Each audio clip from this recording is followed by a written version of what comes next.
What kind of person rips their own hat, storms into a store, and demands a refund while screaming about shoddy craftsmanship?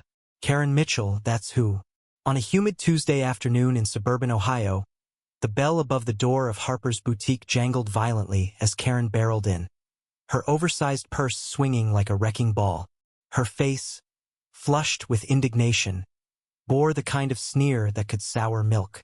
In her hand, she clutched a navy blue sun hat, its brim frayed and torn, as if it had been through a lawnmower. "This is unacceptable," she bellowed, her voice slicing through the quiet store. The cashier, a young woman named Mia, froze behind the counter, her fingers hovering over the register. Karen didn't wait for a response. She slammed the hat onto the counter, sending a pen skittering to the floor. "I paid $50 for this garbage, and it fell apart in a week. I want my money back now." Mia, barely 20, stammered, her eyes darting to the hat's mangled brim. She'd seen customers complain before, but Karen's rage was a force of nature, like a storm cloud unleashed in human form. "Ma'am, tool need to get the manager," Mia said, her voice trembling. Karen rolled her eyes, crossing her arms with a huff. "Hurry up, then.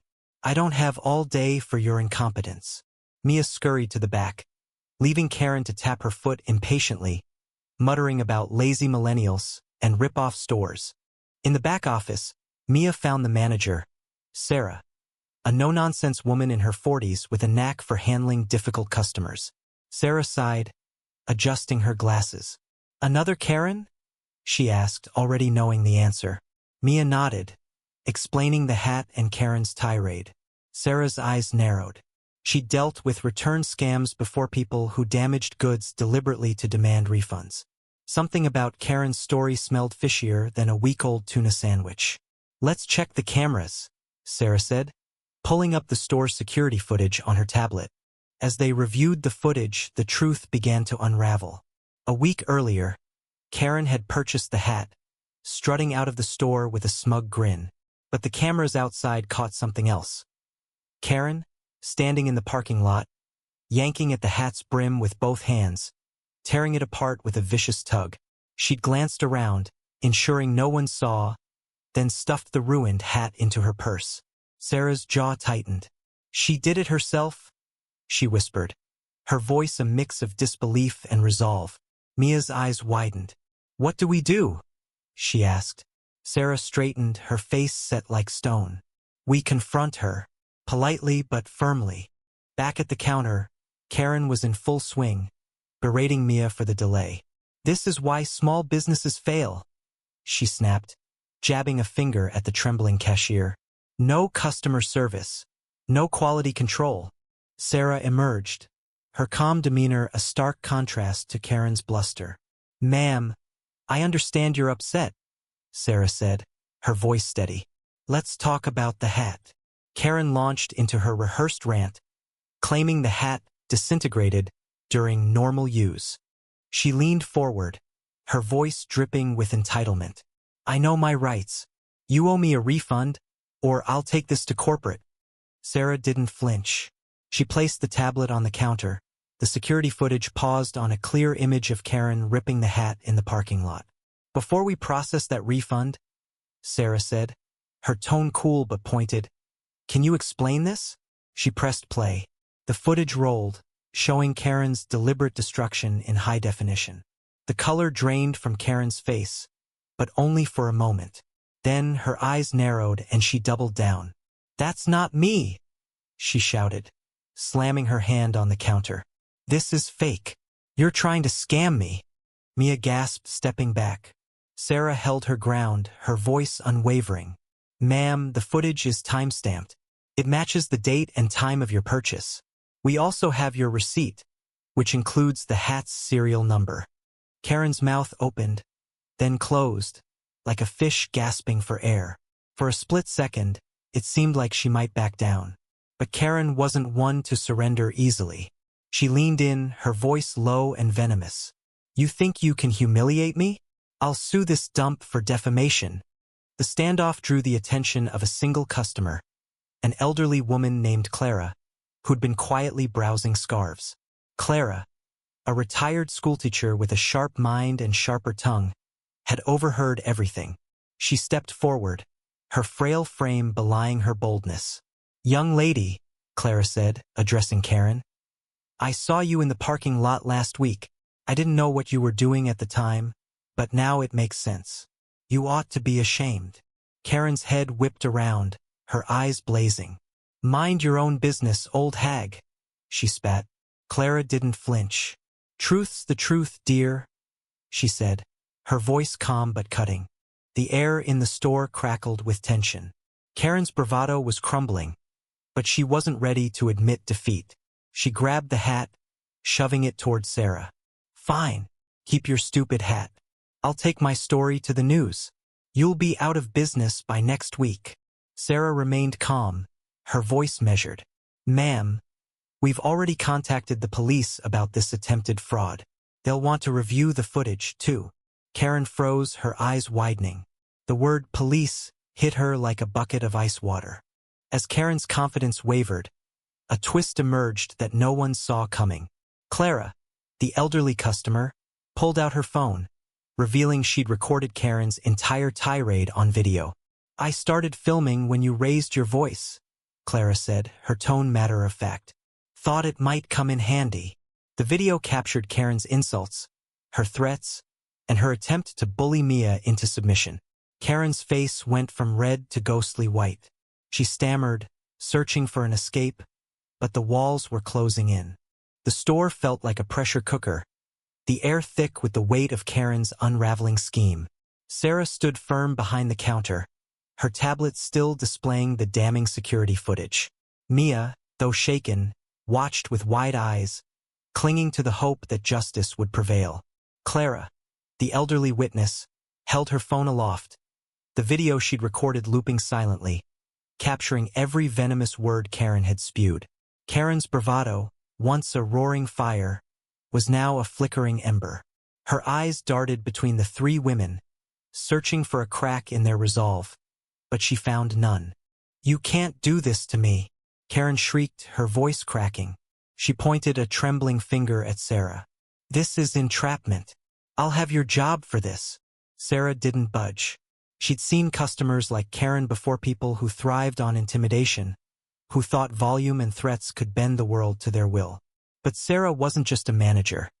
She was a protector of her staff, her store, and the truth. "Ma'am," she said, her voice steady as steel, "you attempted to defraud us. The evidence is clear. The police are on their way, and they'll decide what happens next." Karen's face twisted into a mask of fury and desperation. She turned to Mia, hoping to exploit the young cashier's inexperience. You're just going to let her ruin my life? I'm a loyal customer." Mia, though rattled, found her voice. "You called me incompetent," she said softly, her eyes meeting Karen's. "And you lied. I saw the footage, too."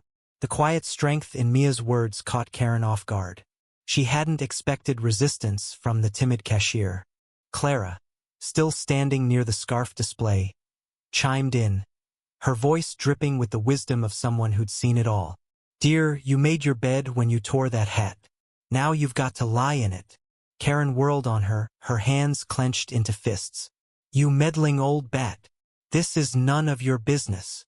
But Clara's calm smile only deepened. "Oh, it's everyone's business when someone tries to cheat honest people," she said, tapping her phone. "And this video's going straight to the police, too." The mention of the police again sent a visible shudder through Karen. She grabbed her purse, as if to storm out, but Sarah's voice stopped her cold. "Leaving won't help, ma'am. We have your name, address, and purchase details from the receipt. The police will find you." Karen froze, her hand on the door. For the first time, the reality of her situation sank in. This wasn't just a failed scam. It was a legal nightmare. Her mind raced, searching for a way out. She turned back, her voice softer now, almost pleading. "Look, maybe we got off on the wrong foot. Can't we just settle this quietly?" Sarah raised an eyebrow. "Settle it? You mean ignore the fact that you deliberately damaged our property and tried to scam us?" Karen's eyes darted to the floor, her bravado replaced by a flicker of shame. But before she could respond, the bell above the door jingled again. 2 police officers stepped inside, their radios crackling. The taller one, Officer Daniels, nodded to Sarah. "We got a call about a possible fraud," he said, his eyes scanning the room. Karen's face went ashen. She clutched her purse tighter, as if it could shield her from what was coming. Sarah handed over the tablet with the security footage, explaining the situation with calm precision. Officer Daniels watched the video, his expression unreadable. When it finished, he turned to Karen. "Ma'am, can you explain why you're seen damaging the hat you're trying to return?" Karen stammered, her words tripping over each other. That's not what it looks like. I was adjusting it. It was already falling apart." The second officer, a woman named Officer Lee, raised an eyebrow. "Adjusting it by tearing it in half?" she asked, her tone dry. Clara stepped forward, offering her phone. "I've got something else you might want to see," she said, handing over the video of Karen's tirade. The officers watched in silence as Karen's voice filled the room, her insults and threats echoing off the walls. Mia stood straighter now, her fear giving way to a quiet pride. She'd been terrified, but she hadn't backed down. Sarah gave her a subtle nod, a silent acknowledgement of her courage. Karen's world was collapsing. The officers exchanged a glance, then turned to her. "Ma'am, you're coming with us to answer some questions," Officer Daniels said, motioning toward the door. Karen's eyes filled with tears, but they weren't tears of remorse, they were tears of rage, of a woman who'd been caught and couldn't talk her way out. "This is outrageous," she cried, but her voice lacked its earlier fire. She shuffled toward the door, the officers flanking her, her purse dragging behind her like a defeated flag. As the door closed behind them, the store fell silent. Mia let out a shaky breath, her hands trembling. Sarah placed a hand on her shoulder. "You did great, Mia," she said softly. "You stood up to her." Mia managed a small smile, her confidence growing. Clara, still holding her phone, chuckled. "That was better than any soap opera," she said, tucking the device into her purse. "You two run a tight ship." But the story wasn't over. Outside, word of Karen's meltdown spread like wildfire. A small crowd had gathered, drawn by the police presence. Whispers of scammer and Karen rippled through the onlookers. Someone had already posted Clara's video online, and it was gaining traction. By evening, Karen's face was plastered across local social media, the headline "Karen's hat scam exposed," trending on community pages. The public's outrage was swift, but so was their fascination. Karen had become a cautionary tale, a symbol of entitlement gone wrong. The fallout from Karen's stunt was immediate and unrelenting.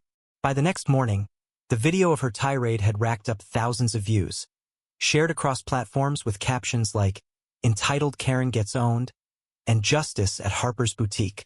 Karen's attempt to defraud the store had backfired spectacularly, turning her into a local pariah. She deleted her social media accounts, but the internet never forgets. Screenshots of her sneering face, paired with the security footage, circulated endlessly. At Harper's Boutique, Sarah and Mia became minor celebrities, praised for their calm handling of the situation. Clara, the unexpected hero, was invited back for a complimentary scarf, which she accepted with a wry smile. Karen, meanwhile, faced more than just public humiliation. The police investigation confirmed the attempted fraud, and though the charge was minor, it came with a fine and a court date.